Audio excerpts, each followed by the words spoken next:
Assalamualaikum warahmatullahi wabarakatuh. Saya Yogi Dimanata dari Teknik Elektro kelas A31. Saya akan mempresentasikan sumber daya alam yang tidak dapat diketahui.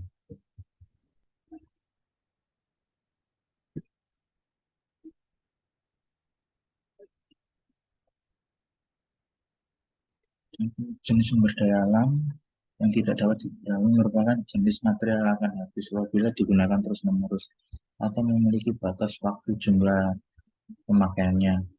Apabila habis tidak dapat tersedia, kemudian dalam waktu singkat, diperlukan waktu bertahun-tahun, bahkan hingga jutaan tahun untuk bisa memperoleh kembali.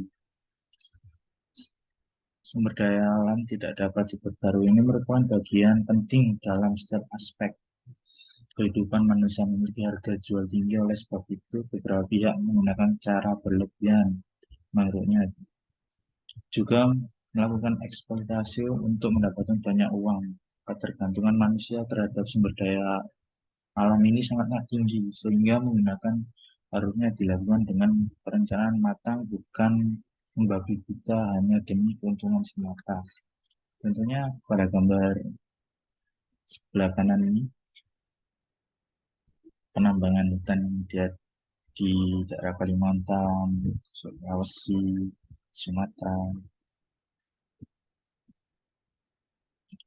Sifat-sifat sumber daya alam yang tidak diperbarui. Jumlahnya terbatas dan bisa habis dalam jangka waktu tertentu. Waktu itu terbentuknya sangat lama, bisa mencapai puluhan hingga ratusan tahun sehingga tak bisa diperoleh dalam waktu singkat. Proses pembentukannya berpengaruh pada lingkungan sekitar. Apabila lingkungan tidak dapat mendukung, maka bentuknya mungkin saja tidak akan hasil sehingga tidak dapat dinikmati lagi walaupun sudah lewat ratusan tahun.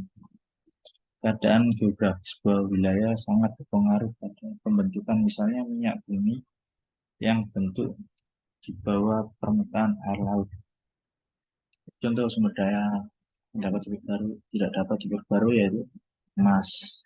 Emas merupakan logam mulia, keberadaan sungguh dikenal oleh semua orang, bukan hanya digunakan sehingga pembiasan saat ini. Emas juga digunakan sebagai bahan produk kecantikan dan makanan.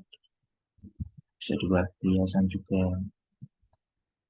Si merupakan jenis logam mudah ditemukan dan dimainkan peranan penting dalam kehidupan manusia.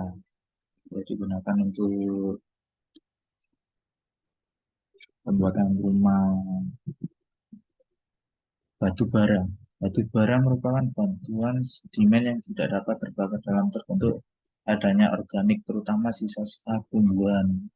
Biasanya batu bara itu digunakan untuk bahan bakar PLTU, pembangkit, tenaga uap, tenaga batu bara yang ada di Python contohnya. Minyak bumi merupakan sumber bahan bakar untuk bagian kendaraan di dunia, mobil, motor, dan kapal. Bisa saja digunakan bahan bakar ini untuk dapat melaju dan mengantarkan manusia ke tempat tujuan. Upaya menjaga sumber daya alam tidak dapat diperbarui dari rumah, yaitu dengan melakukan daur ulang barang bekas seperti plastik, kardus, dan bahan bisa daur ulang lainnya. Gunakan listrik secara bijak, menjaga kesuburan tanah dengan tidak membuang sampah sembarangan dan terlalu menjaga kebersihan. Menanam tanaman, terutama pohon-pohonan yang mampu membantu pembentukan sumber daya alam. Selain membantu pembentukan kembali bermacam sumber daya yang tidak dapat diperbarui, juga menghindari dari bagian bencana alam. Sekian dari saya. Assalamualaikum warahmatullahi wabarakatuh.